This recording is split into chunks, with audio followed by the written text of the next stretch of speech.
Hey guys, just want to give you a quick tip on cleaning your Skottle today. This one's not too bad, but a lot of times you end up with a bunch of crusties that start to get built up and you don't clean it too well right after you cook.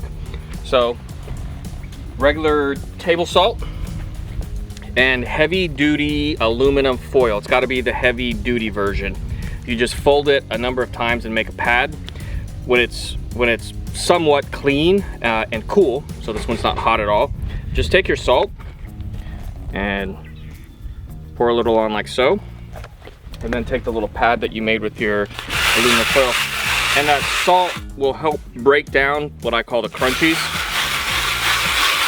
And what happens when you do this is the salt will actually start to turn brown, and that lets you know that you're pulling off all the crunchies and that stuff. This one's not too bad, so it's not going to turn very brown, but what I would do is I would continue to do this. That salt will turn brown. Then I would just get rid of that salt, wipe it off, and I would do it again. I would add more salt, rub it down until the salt stays white. When the salt stays white, you know you kind of have everything off. You don't need to go crazy. You just want to get off the rough stuff, the crunchies.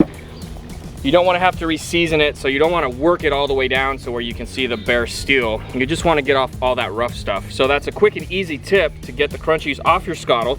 So if that's the issue, all you need is regular table salt, heavy duty aluminum foil, and I just like to use a yellow rag at the end to wipe that off. So it's quick and easy. Don't be lazy like these two guys.